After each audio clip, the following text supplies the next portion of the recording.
Hello, everyone. It's Will McGee here, and I am super excited to bring on Kofi Frimpong. Am I saying your name right, Kofi? I Yeah. am, right? All right, good. Just making sure. So Kofi actually was brought to me by Nate Gruja, who will hugely respect in the employer branding world. And Kofi is someone who's been taking the employer branding department and services and taking it to a whole nother level at scale, which is really cool with this company, Socionado.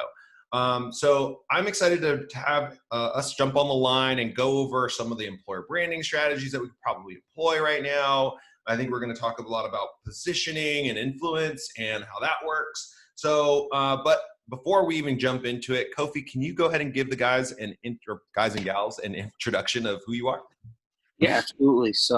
I'm Kofi. I'm originally from New Jersey, but I've lived a lot in New York and a lot in LA actually.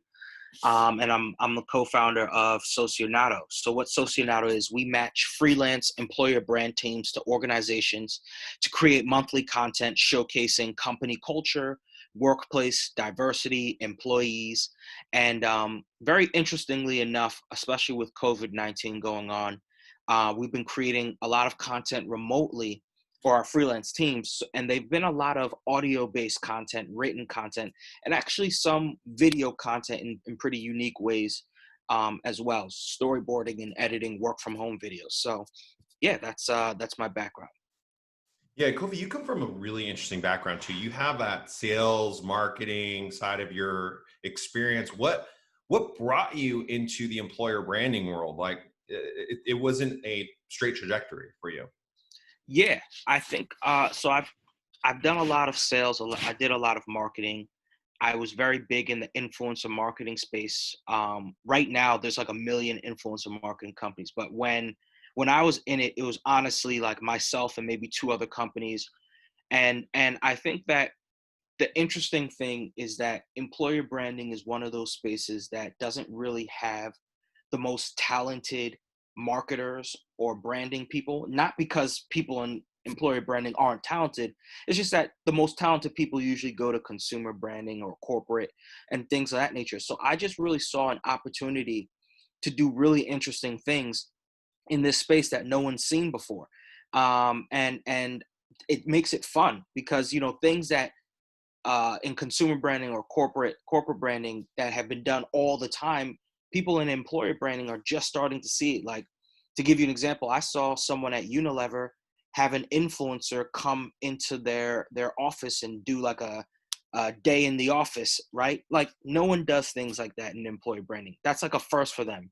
Whereas in corporate and consumer branding, like, influencers are used every day. So yeah, I just saw an exciting opportunity, and I saw an opportunity to learn, grow, and use some of the skills and interests that I have in other industries, and kind of bring it to this one. So Yeah, and that's really interesting because you're absolutely right. It's not that the HR department or the recruiting department or talent acquisition it isn't talented in this way. I feel like they just haven't flexed that muscle. And the idea behind employer branding and marketing and really getting an audience of high caliber candidacy, that hasn't been on the top of mind because it doesn't really show immediate results, right? We're not seeing things gonna. You don't see candidates starting to apply right off the bat. And so it's hard to kind of gauge those metrics. So, in that regard, how do you kind of gauge metrics and where do you see successes?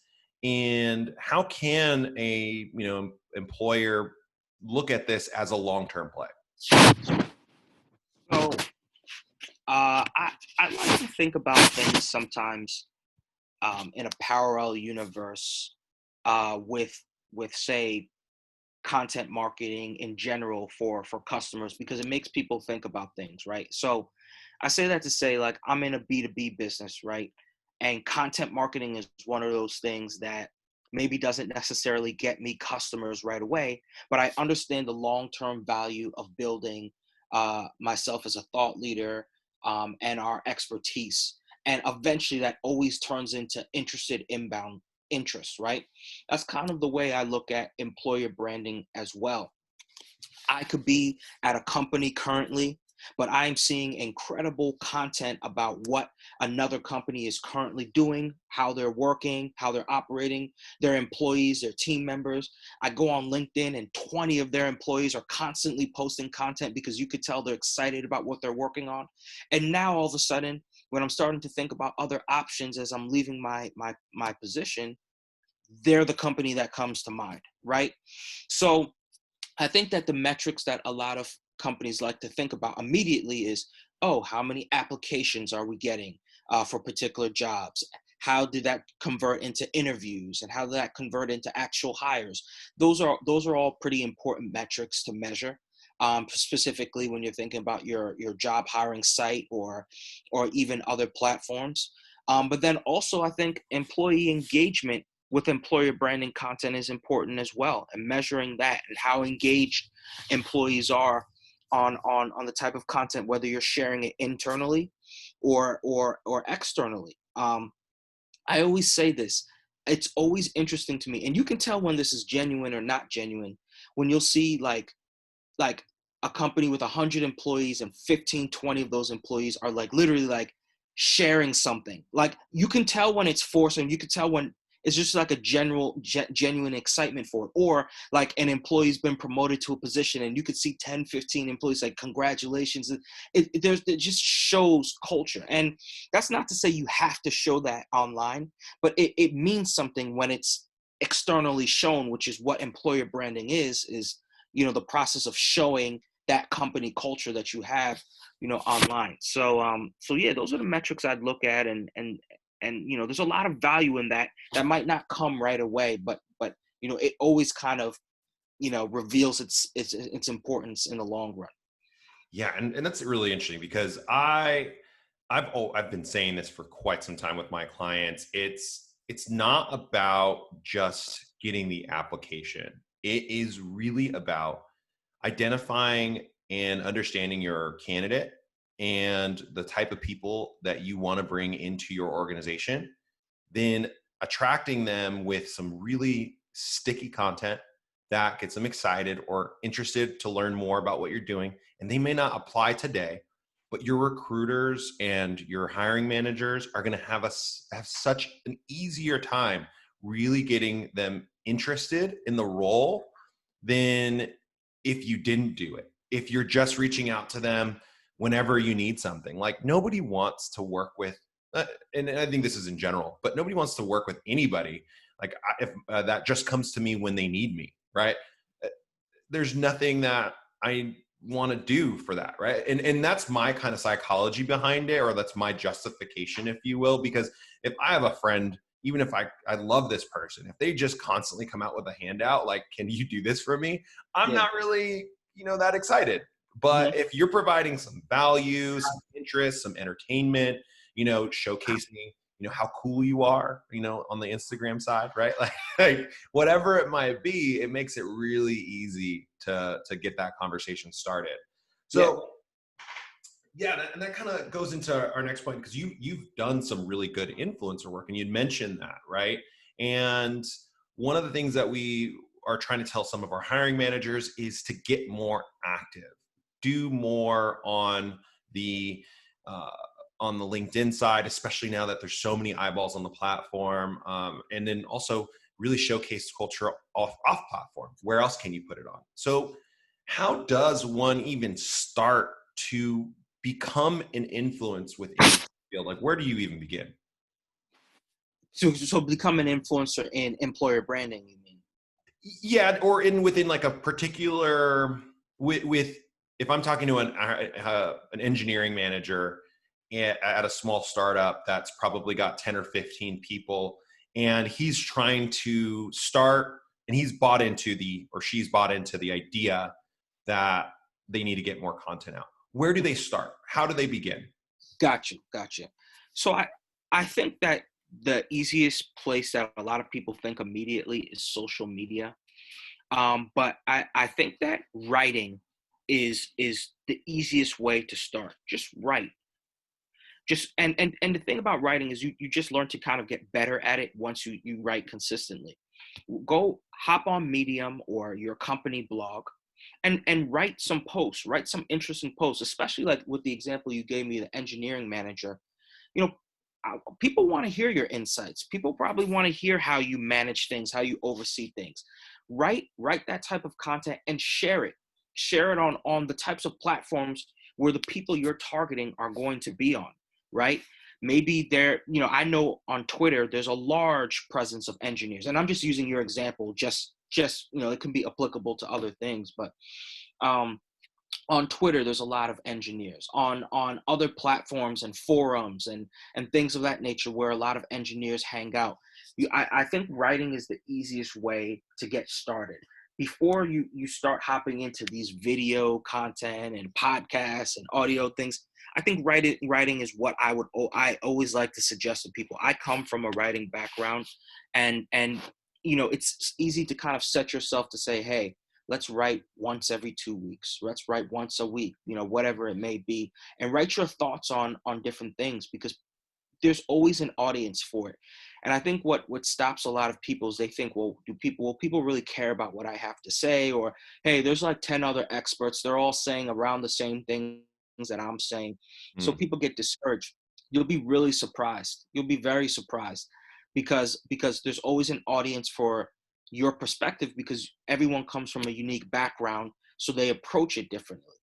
Myself and Nate has been in employer branding way longer than I have. He has a lot more experience than I have, but I offer a perspective coming from my background of not coming from an employer branding background, and offering my critique just as someone who's worked at different companies and has seen how employer branding has affected, its hiring ability. So yeah, that would be the gist of what I would say in terms of nailing down the type of content, like say writing or videos or whatever, but writing is easiest, and then figuring out the channel to start off of, whether it's Twitter, forums, LinkedIn, whatever it may be. So yeah. Yeah, and I completely agree with that, right? Like I hate writing personally. I'm not a big writer, but I'm pretty good at it just because I end up it's a good practice for me, I should say. I wouldn't say I'm good or bad at it, but it's a good practice for me because it allows me to just put down my ideas. And even if I do put it in a video form or in a podcast form or some audio or whatever it is, it allows me to have a really kind of concise version and really shorten it up. And that's really helped out on creating my own stuff. But also, like, if you're a hiring manager or a or an HR representative or even an agency recruiter, right? If you're trying to identify those talent, I think you hit it right on the head. You've got to find out where that talent is, like understanding in a real way where they're going to be, so that way you can distribute whatever you're creating at the end of the day in a really effective way. Yeah. And there's a theory behind that from my marketing coach. He basically calls it the pinwheel, right? So start at the place that is going to have the most attraction, and then pull out and go into other platforms with, like, drive people to those other platforms that you might want them to be on, right? Yeah. Or that the other platforms that they are on, like Instagram or Facebook or whatever it might be, right?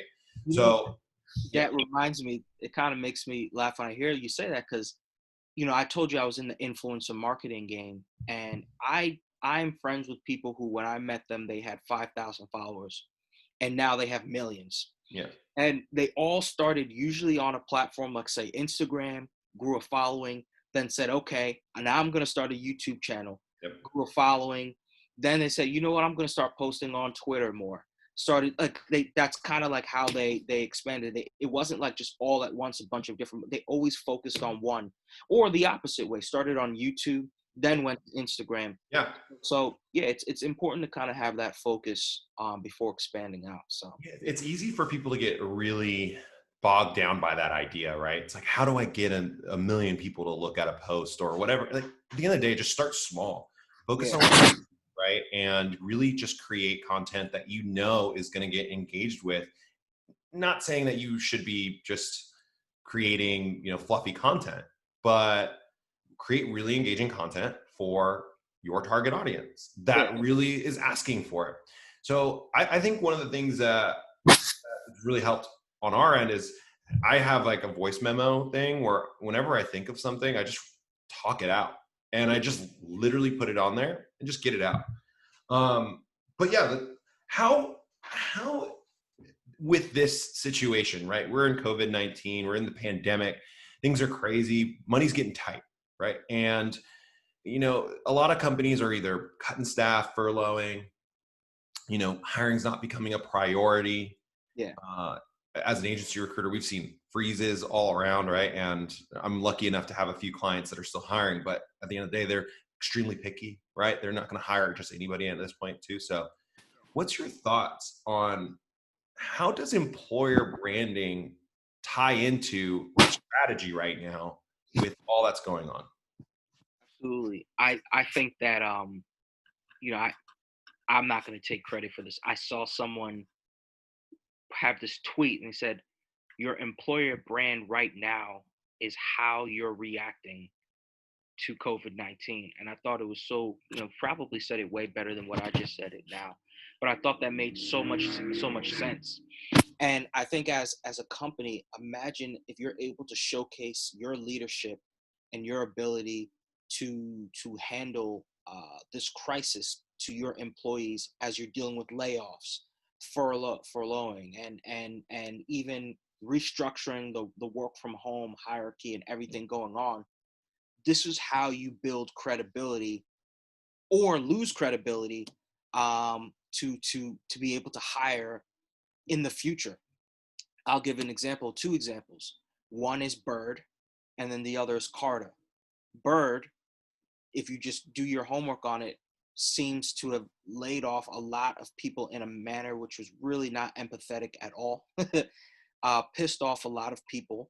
I saw so many Bird employees, actually not even just the ones laid off, current ones, mad about how it all went down. And I can't imagine when things start to return, to some semblance of what they were before, not maybe not necessarily all the way, but some semblance of it. How can they possibly hire or attract the best talent? I don't know how they'll be able to do it. I'm very curious. And once people hear about how they went about things, I just don't know. And then you hear Carta. You see the CEO came out with a really well thought out statement as to why he had to lay off employees and how he went about it, and taking responsibility and accountability, and just coming up with an alumni group for Carta employees that were laid off, to help them transition into anything they might do, personally offering referrals and references. This is a CEO that has a lot on his plate and has pretty much said, I am spending my time helping the ones we just laid off.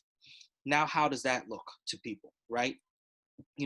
It's pretty much, to me, as an organization, what you can do is really just show a lot of empathy, and really find ways to showcase how your leadership is operating during a crisis. And that's kind of what I would suggest at the moment for a lot of companies, especially for the future, and even not just the future, just your current employees, just how they'll view you, and view how you operate. It's important. So yeah. Totally. And that's a really good point too, because I did follow the Carta situation. I followed both the Bird situation and the Carta situation. I spoke to so many Bird employees, and I can tell you, as a recruiter, it was really hard to pull these candidates out during the good times. It's not that hard to pull anybody from right now. And it's like, you're not even talking about we're not even just talking about people coming to that company.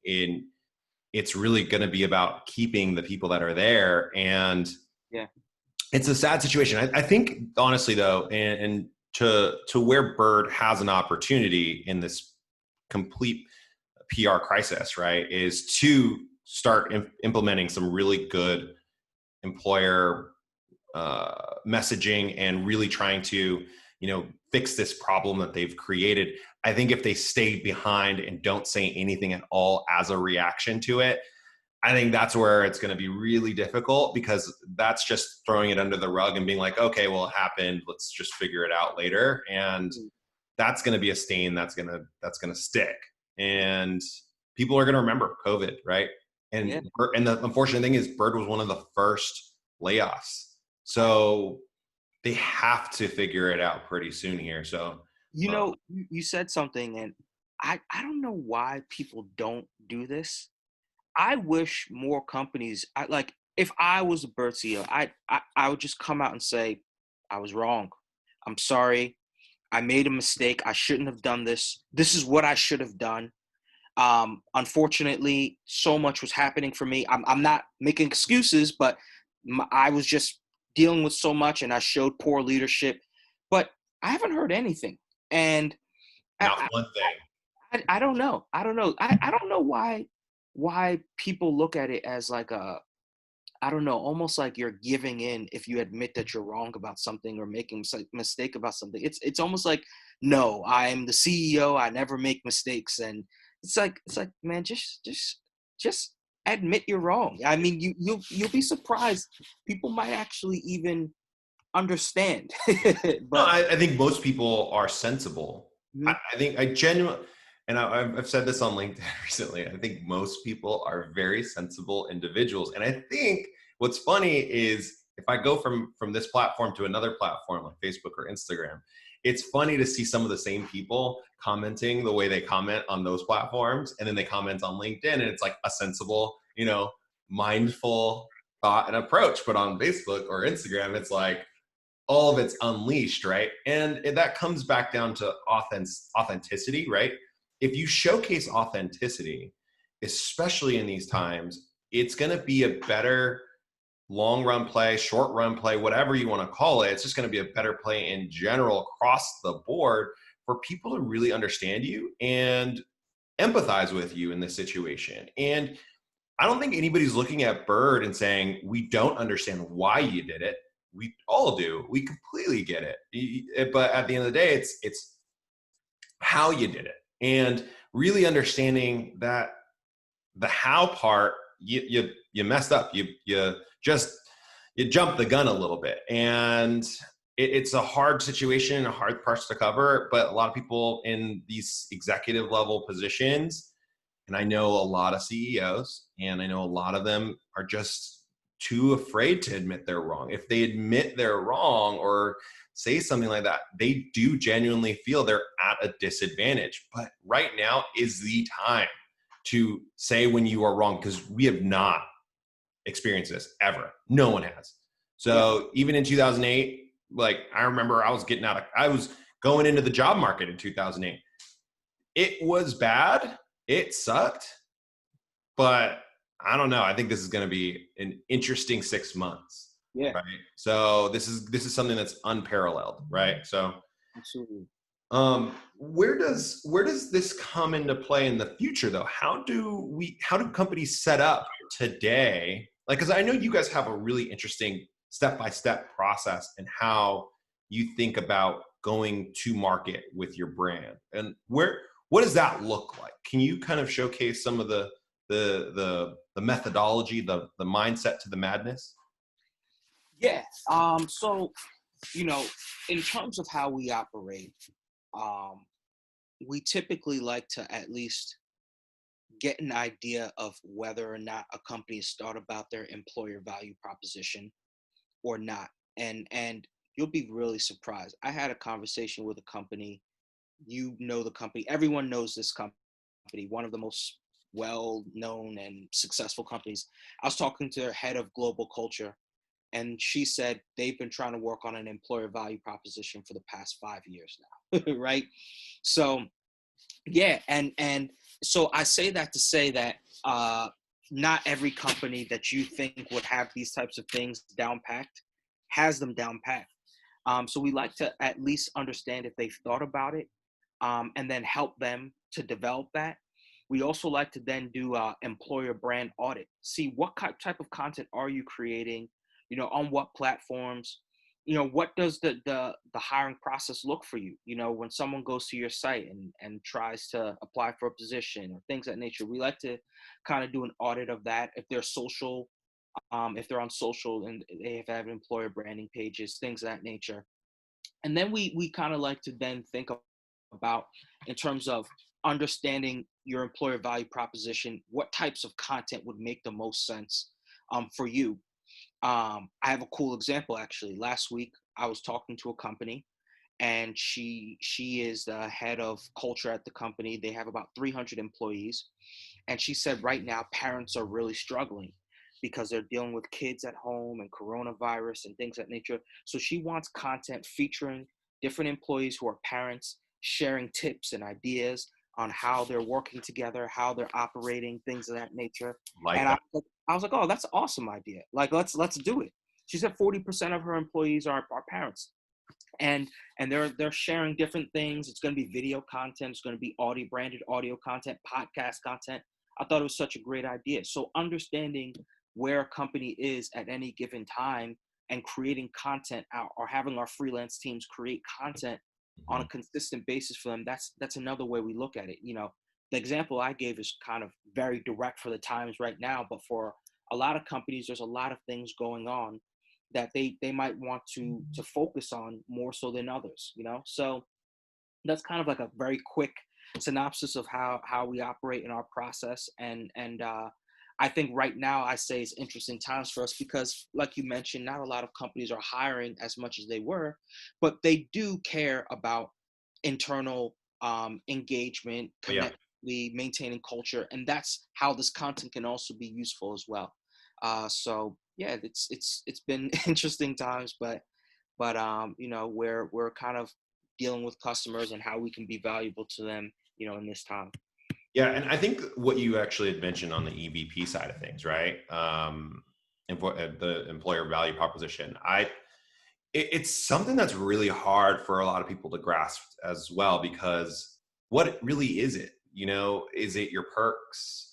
Is it your benefits? Is it like, and a lot of that's tied in, but that's not what an employer brand value proposition is, right? Like your employer brand value proposition is not just your perks or benefits. And I think that's where a lot of people miss the mark, is they think about it in terms of what tangible things can we give to an employer. What else is there? I mean, how do we get ourselves to think outside of the box a little bit on the EVP? Yeah, I think that EVP is obviously not just perks and benefit. It really is what defines your culture, your mission, your values as a company. And I think that obviously, besides the obvious of sitting down and interviewing employees and having surveys done, all that stuff. I mean, or maybe it's not obvious, but I just know that that's kind of what you have to do. I think the most important thing is authenticity. And I know, like, when you say authenticity, like, what do you mean authenticity? I mean being honest in a way that doesn't just put your company in the best light. Meaning, if it's challenging to work at your company, then make that clear. Like, this is a challenging environment. You're going to be working a lot. You're going to be challenged. You're going to be and make that very clear. When I graduated from college, I worked for a company. We were a competitor of Uber and Lyft at the time. You can imagine how difficult it is. We raised about like 60, $70 million. I was an early employee there, and it was maybe some of the hardest work I can remember doing. We worked so hard. Every Monday we had to come in and give pretty much a mini presentation of the week before. Yep. I remember at the time, some of us were scared to leave the office too early because we didn't want to be be viewed as the earliest employees to leave. So but you know what? I enjoyed it. It was hard. I was surrounded by a lot of smart people. We were doing a lot of smart work. We were competing head on with Uber and Lyft. And even though we had like an acqui-hire, obviously Uber and Lyft won that market over us because you don't know who we are. But I mean, I would say that it was challenging, and I would say that if that company was talking about its employer value proposition, it should talk about that. It should talk about how we are trying to attract people who are up for the challenge, who Yeah. are for this. I would even go as far as saying, don't expect as much of a work-life balance. And you Yeah. might be like, some companies, oh my gosh, work-life But balance. it's just being But, honest. It's like you don't want that guy who can't expect who wants to expect a work-life balance. That's yeah, not your culture, right? yeah, You yeah, know who and does a really good job about that is have you ever followed Grant Cardone? Like I don't I yeah, think he's obnoxious 90% of the time, but I still respect the shit out of the guy, right? Because the guy gets it. He was on a podcast with Billy Jean. Shout out to Billy. But at the end of the day, he talks about we're not a place where it's sunshine and rainbows and a great sales environment where like you're just going to come in and just do your thing. He's like, no, it's strict. It's like a military camp. yeah, Really rewarding at the end of the day. And we build salespeople. And you know what? Kudos to that guy, right? For doing it. People still line up out the door to join Grant Cardone's sales program because he does have some heavy sales, tactics, like really salesy tactics. I don't agree with a lot of them. Like I don't like spamming out and tons of email dialing or phone calls and all that stuff. I'm not a big believer in that, but that's my band. That's my piece, right? That's why I'm doing my own thing, right? So I can't, knock that at all. But I 100% agree with you. You can't go into this and be like, well, we don't want to scare anybody away. Like you're like, if you don't just be honest about what's going on, yeah. Like it's not even about that. I could only imagine if at the time that company I worked for, if they had lied about their employer value proposition and then hired someone that person wouldn't have lasted a month. Mm-hmm. Like it was crazy. I still remember that time. And yeah, I think it's about being honest, authentic, and being really trying to define the employees that really make up your organization to develop the EVP. So yeah. So one thing before I know that we're running on the timeline here on the timestamp. So I'm just curious, what are your thoughts on where recruiting, employer branding, and the whole talent acquisition side of things is going to go from here? Like, what do you think we'll see post COVID? Yeah. Interesting. I think the obvious answer is obviously an interest in remote work, right? I think that's like an obvious answer, so I won't even just say that. I think the one that I've been hearing about that's really interesting. I saw someone say this is when you're working from home and you're working remotely, I think sometimes you might realize the lack of I don't want to call it just rest, but like just breaks that you take when you're in a physical workplace, right? When I'm working from home, I realize, oh, okay, I'll work for an hour and I might do a 10-minute break, just walk, or do something, or check something out on YouTube or things like that. And I do that a little bit more now that I'm working from home than I did maybe when you're in an office. Where in office, it feels like you're working for hours straight and then, lunch and then hours straight. I think the structure of your day, like even as granular as the hours, I think that might change a little bit post COVID. Yeah. I saw some people talk about that, and I don't quote me on this, but I'm almost certain that I've learned as a kid that the most productive you are is when you work in like these like 90-minute stretches and Yep. right? So I think that is the interesting way. I think that I mentioned I didn't want to dive into this, but it's the obvious one: remote work being a lot more acceptable as well. Maybe not a just complete switch to remote, but definitely like the option to work remotely a few days in the week when necessary. I think that's something that's going to be really attractive to candidates when they're applying post COVID. So yeah, and then also maybe the other thing, and I don't know how you feel about this, but like, have you noticed there's so many more companies now doing like virtual happy hours, Oh, virtual meditation. I saw cooking, yoga, this. And I know like in office, people like to claim that they do a lot of fun things, but those other companies, I saw them do it maybe like once every month, or every other month maybe. And usually what it is a bunch of people going to a happy hour and drinking. yeah, getting This was a wasted. little, again, wasted. This was a little bit more creative. I can see a lot out more companies doing different things more consistently to keep employees engaged and connected. You know, I actually really like that, Kofi. Like, and you just kind of gave me like a light bulb that like this is a really good. That's actually one really good tip for anybody doing this right now.